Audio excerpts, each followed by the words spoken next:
Hello and welcome. In this video, I'm going to show you a simple trick on how to read WhatsApp messages without the other person knowing.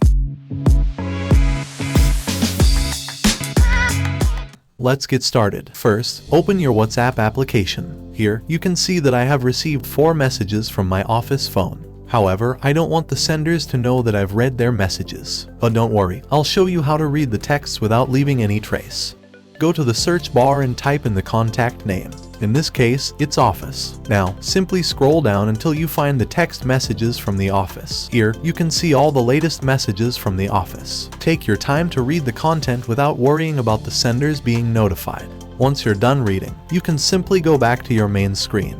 Now, if you check your office phone, you'll notice that there are no blue tick marks next to the messages you've read. This means that for the senders, it appears as if you haven't read their messages yet. Check it again. You can type and send another message.